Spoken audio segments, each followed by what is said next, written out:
네, 성경 말씀 보시겠습니다. 이사야서 49장 8절부터 13절까지 말씀입니다. 여호와께서 이같이 이르시되 은혜의 때에 내가 내게 응답하였고 구원의 날에 내가 너를 도왔도다. 내가 장차 너를 보호하여 너를 백성의 언약으로 삼으며 나라를 일으켜 그들에게 그 황무했던 땅을 기업으로 상속하게 하리라. 내가 잡혀 있는 자에게 이르기를 나오라 하며 흑암에 있는 자에게 나타나라 하리라. 그들이 길에서 먹겠고 모든 헐벗은 산에도 그들의 풀밭이 있을 것인즉 그들이 줄이거나 목마르지 아니할 것이며 더위와 볕이 그들을 상하지 아니하리니 이는 그들을 긍휼히 여기는 이가 그들을 이끌되 샘물 근원으로 인도할 것임이라. 내가 나의 모든 산을 길로 삼고 나의 대로를 도두리니 어떤 사람은 먼 곳에서 어떤 사람은 북쪽과 서쪽에서 어떤 사람은 시님 땅에서 오리라. 하늘이여 노래하라 땅이여 기뻐하라 산들이여 즐거이 노래하라. 여호와께서 그의 백성을 위로하셨은즉 그의 고난당한 자를 긍휼히 여기실 것임이라. 아멘. 네, 오늘 은혜의 때와 구원의 날. 은혜의 때와 구원의 날 이런 제목으로 하나님 말씀 증거하겠습니다. 오늘 성경 말씀은 계속되는 이제 메시아 예언, 그리스도에 관한 예언의 말씀입니다. 그리스도께서 오셔서 무슨 일을 하시며 어떤 일이 발생할 것인지 언급하고 있습니다. 오늘 말씀 통해서 구약 성경에서 예언된 신약 시대에 오실 그리스도께서 어떤 일을 하시는지 또 배우고 교훈으로 삼는 시간이 되길 바랍니다. 몇 가지 교훈으로 은혜를 나누겠습니다. 첫 번째 교훈은 지금 신약 시대가 은혜의 때이며 구원의 날이라고 합니다. 지금 신약 시대가 은혜의 때요 구원의 날이라고 합니다. 8절에서 교훈하죠. 여호와께서 이같이 이르시되 은혜의 때에 내가 내게 응답하였고 구원의 날에 내가 너를 도왔도다. 이 부분을 고린도 후서 6장 1절 2절이 인용해요. 그러면서 신약 시대에 적용하거든요. 읽어보면 우리가 하나님과 함께 일하는 자로서 너희를 권하노니 하나님의 은혜를 헛되이 받지 말라. 이르시되 내가 은혜 베풀 때에 너에게 듣고 구원의 날에 너를 도왔다 하셨으니 보라 지금은 은혜 받을 만한 때요 보라 지금은 구원의 날이로다. 그러므로 지금 예수님께서 오신 초림 이후의 이 시대, 이 신약 시대가 은혜의 때고 구원의 날입니다. 오늘날 누구든지 예수님의 복음을 듣고 회개하여 믿는 자들에게 구원의 은혜를 주시는 시대입니다. 물론 구약 시대에도 은혜의 시대라고 할 수 있어요. 구원의 은혜를 주셨어요. 하지만 어떤 방식으로 주셨어요? 성전과 속죄 제물, 각종 의식과 규례 등으로 실체를 이제 보여주는 그림자, 상징, 예표로 주어졌거든요. 지금 신약 시대에서는 구약 시대에 예언된 예수 그리스도께서 오셔서 십자와 부활로 말미암아 선명하고 풍성하게 그리고 성령께서 강림하셔서 믿는 자들에게 감동 감화 주시고 주님께로 부르시는 은혜의 때와 구원의 날이 된 줄 믿습니다. 그래서 오늘날에도 누구든지 주 예수를 믿으면 그와 그 가족이 구원을 받는 시대가 되는 것입니다. 8절을 계속해서 보시면 내가 장차 너를 보호하여 백성의 언약으로 삼으며 나라를 일으켜 그들에게 그 황무했던 땅을 기업으로 상속하게 하리라. 자, 믿는 신자들은 하나님께서 그 인생을 지켜주시며 동행하시며 신앙을 잃지 않도록 보호하여 주신다는 것입니다. 그 부분을 신자의 성화, 성도의 견인이라고 할 수 있습니다. 그리고 이사야 시대에는 그 황무했던 땅, 남유다 왕국이 망하여서 황무하게 된 땅에 다시 포로들을 돌아오게 하셔서 땅을 기업으로 상속하게 하신다. 그것인데 신약 시대에서는 그게 어떻게 적용할 수 있습니까? 구약 시대의 상징과 그림자와 예표로 보여주던 것들이 주 예수 그리스도를 믿을 때 주어지는 천국 기업이 되는 것입니다. 믿는 신자들은 상속받을 땅이 육체적인 이 땅 부동산이 아니라는 걸 알아야 됩니다. 우리는 이 땅에서 잠시 기거할 수 있어요. 작은 집에 머물 수도 있고 큰 집에 머물 수도 있어요. 자, 그러면 신자들에게 집은 상속받을 땅과 집은 어디에 있습니까? 천국에 있는 줄 믿습니다. 그것이 우리의 본향이고 이 땅에서 믿음의 순례자로서 살아가고 있는 증거예요. 예수 그리스도 안에서 썩지 않고 더럽지 않고 쇠하지 않는 천국을 유업으로 있게 하시는 은혜가 있습니다. 이와 같이 지금 우리가 살고 있는 이 신약 시대가 은혜의 때 구원의 날이니까 누구든지 예수 그리스도의 복음의 은혜 안으로 초대하시고 소개하시고 알리실 수 있기를 바랍니다. 두 번째 교훈은 기독교 구원이란 영적인 해방과 은혜의 양식을 먹는 것처럼 이렇게 묘사를 합니다. 예. 구원은 해방과 이 영적인 양식을 먹는 것을 의미한다는 것입니다. 9절 10절에서 교훈하는데요. 먼저 9절 보시면 내가 잡혀 있는 자에게 이르기를 나오라 하며 흑암에 있는 자에게 나타나라 하리라. 9절 전반부까지인데요. 기독교 구원을 그림원으로 표현한 거거든요. 기독교 구원은 어떤 뜻이 있습니까? 잡혀 있는 자에게, 그러니까 감옥 같은 데에 갇혀 있는 자에게 나오라. 석방이다. 해방이다. 예, 이거죠. 감옥 문을 나가라. 뭐 이런 거거든요. 그리고 흑암에 있는 자에게 흑암, 어두운 그늘에 앉아 있는 아주 비참한 처지와 그런 신세인 자에게 나타나라. 이제 더 이상 비참하게 숨을 필요 없다. 예, 비참하게 살 필요 없다. 너의 자유로운 모습, 너의 영광스러운 모습, 너의 떳떳한 모습을 보여라. 이렇게 하는 것과 같다는 것입니다. 이게 영적으로는 이 사람들이 악한 마귀와 세상과 죄의 감옥에 갇혀 있던 자들이 예수 그리스도의 복음을 듣고 거기에서 구출받았고 자유를 얻은 것과 같다고 하겠습니다. 사도 바울 선생님이 그런 비유와 상징을 사용해서 기독교 구원을 설명한 구절들이 있거든요. 골로새서 1장 13절 보시면 그가 우리를 흑암의 권세에서 건져내사 그의 사랑의 아들의 나라로 옮기셨으니 로마서 8장 2절에서는요. 이는 그리스도 예수 안에 있는 생명의 성령의 법이 죄와 사망의 법에서 너를 해방하였습니다. 이와 같이 자유와 해방 이미지를 사용하여서 기독교 구원을 설명한 다음에 신자들이 구원을 받는 것을 먹을 양식이 있고 보호를 받는다는 그림 언어를 사용해요.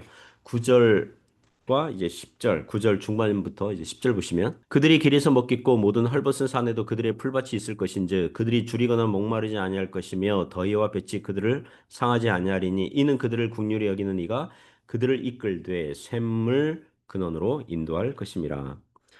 이 구절은 1차적으로는 바벨론 포로에서 돌아오는 백성들이 돌아오는 길과 산에서 먹을 것이 있고 샘물까지 만나게 될 것이라고 그렇게 그 해석할 수 있어요. 이것을 기독교 구원을 받는 신자들의 삶에 적용하면 어떨까요? 신자들의 신앙생활의 길에서 설령 그곳이 헐벗은 산 같아 보여도 뭐가 있다는 것입니까? 먹을 것이 있다는 거예요. 마치 시편 23편에서 목자 되신 하나님께서 양떼들에게 믿는 신자들에게 어디로 인도하세요? 푸른 초장과 쉴 만한 물가로 인도하시는 것처럼 그와 같은 것입니다. 그래서 그들이 줄이거나 목마르지 아니한다 그래요. 더위와 볕이 상하지 못할 것이다. 그들을 국률이 여기는 이가 메시아가 그리스도께서 그들을 이끌되 샘물 근원으로 인도하신다는 것입니다. 저는 개인적으로 그 수년 전에 성경 66권을 책별로 다 그 설교를 마친 적이 있습니다. 주일이든 수요예배든 새벽 기도회든 뭐 아침 경건의 시간이든 문자 그대로 신구약 성경 66권을 다 설교했어요. 지금 뭐 그 설교한 지 한 30년 넘어가니까 그죠? 다 설교했어요. 자, 그러면 더 이상 성경에서 뽑아낼 영의 양식이 없을 것 같아요. 이미 설교를 다 했잖아요. 제가 성경을 읽을 때에 이미 다 연구하고 설교한 거잖아요. 그러면 새로운 기분과 어떤 신선함, 흥미거리 이게 없을 것 같아요. 왜냐하면 이미 성경을 다 연구했기 때문에 다 봤기 때문에.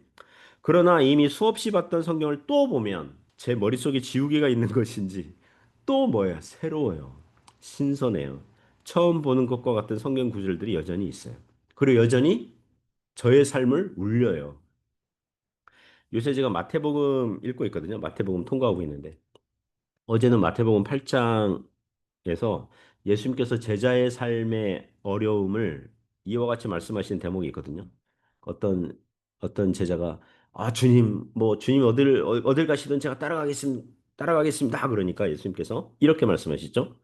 여우도 굴이 있고 공중의 새도 거처가 있는데 인자는 머리 둘 곳이 없도다. 제가 그 구절을 미안하게도 침대에 비스듬히 누워서 읽고 있었거든요. 그래서 제가 그걸 보면서 자세를 고쳐 앉고 내가 목회가 아무리 힘들고 어렵더라도 머리 둘 이 큰 사이즈 침대가 있고 이 한 몸 머물 집이 방 3개짜리 화장실 2개짜리가 있구나. 아무리 제자로서의 삶이 어렵다 한들 우리 주님보다는 더 나은 형편에 있구나. 이런 생각하게 됐어요. 즉 성경에서 또 먹을 필요한 영의 양식들이 있더라는 것입니다. 사실 온 세상이 하나님께서 주신 은혜로 가득 차 있으니 우리가 말씀과 은혜의 눈으로 보면 푸른 초장과 쉴만한 물가로 가득 차 있는 줄 믿습니다. 세 번째 교훈은 신자의 구원의 삶은 기쁨과 위로의 길이라는 것입니다. 신자의 구원의 삶은 기쁨과 위로의 길이라는 거예요. 11절부터 13절 내용이 교훈하는데요. 먼저 11절 보시면 내가 나의 모든 산을 길로 삼고 나의 대로를 도두리니 그 1차적으로는 바벨론 포로에서 돌아오는 백성들이 걷는 길이 혹 산이라도 그곳이 큰 길처럼 대로처럼 만들어 주실 것이다. 하나님의 약속의 말씀이거든요. 신자들이 걷는 인생길이 혹시 산이 가로막고 있거나 산속을 걷는 것처럼 힘들 것 같지만 하나님께서 그 산도 깎아서 길이 되고 대로로 만드실 수 있으시다는 것입니다. 최근에 미국이 진출한 어느 한국 회사, 뭐 LG입니까? 반도체 뭐 그런 공장? 미국 이민국이 쳐들어와가지고 불법 비자로 일하는 불법 체류자들을 체포한다는 명분으로 한국 기술자들 약 300명을 체포하고 쇠사슬로 묶는 사건이 발생했어요. 제가 보기에는 완전 깡패짓입니다. 언제는 미국의 제조업 공장을 만들라고 해놓고 만들고 있는데 비자도 쉽게 주지 않고 그래서 지금 편법으로 방문 비자로 공장 만드는 기술자들을 보냈는데 이민국은 아마도 실적을 올리려고 했는지 그들을 그냥 단체로 체포했죠. 그래서 아, 미국의 공장 만드는 게 쉬운 일이 아니구나. 그리고 미국이 제조업 환경이 망가졌는데 거기에서 공장을 만들고 직원들을 훈련시키고 생산을 하는 게 이게 긴 시간이 필요할 것 같아요. 그래서 어렵겠다 뭐 이런 생각했습니다. 저는 엉뚱하게도 이런 생각했어요. 미국에 진출하려는 한국 회사들이 아, 미국에서 공장 세우는 것도 만만치 않겠구나. 이걸 깨닫고 다시 중국에 예? 공장을 세워야겠다. 이런 흐름이 좀 바뀌었으면 어떨까 뭐 이런 생각을 했어요. 그래서 다시 중국에 한국 회사들과 한국 사람들이 와서 다시 한인교회들이 성장을 하고 중국 선교에도 일조를 하는 역사가 있었으면 좋겠다 이런 생각을 했습니다. 예, 그런 생각을 했다고요. 그래서 신자들의 삶에 험한 산과 줄령들을 만나더라도 하나님께서 얼마든지 하나님의 대로로 만들 수 있다는 것입니다. 12절 보면 동서남북에서 주님께 온다 그러죠. 12절에 어떤 사람은 먼 곳에서 어떤 사람은 북쪽과 서쪽에서 어떤 사람은 시님 땅에서 오리라. 그 12절에 여기 시님 땅이 나오는데요. 시님 땅 이게 그 어느 주석책 보니까 중국 진나라 시대와 겹치거든요. 이 이사야 뭐 이쪽 이런 시대가 구약 시대가 그래서 이 신임은 이게 중국 그 진나라 신하 신임 이렇게 이렇게 한 거다 이렇게 그런 해석을 봤는데 또 어느 선교단체가 그와 같은 주장을 하고 하지만 그 해석은 다소 좀 자의적 해석으로 보여요. 그 70인경에는 이 신임을 페르시아로 해석을 했고 한글 그 번역 몇 개는 그뭐 현대인의 성경 이런 데 보면 그 애굽의 남쪽 지역 아스완 이렇게 번역을 했더라고요. 그만큼 신임은 어딘지 모르는 지역이지만 어쨌든 동서남북에서 사람들이 하나님께 나아오는 그런 그림을 알려주고 있습니다. 그리고 13절 보시면 하늘이여 노래하라 땅이여 기뻐하라 산들이여 즐거이 노래하라 여호와께서 그의 백성을 위로하셨은즉 그의 고난당한 자를 긍휼히 여기실 것임이라. 하늘과 땅과 산들에게 노래하고 기뻐하라고 합니다.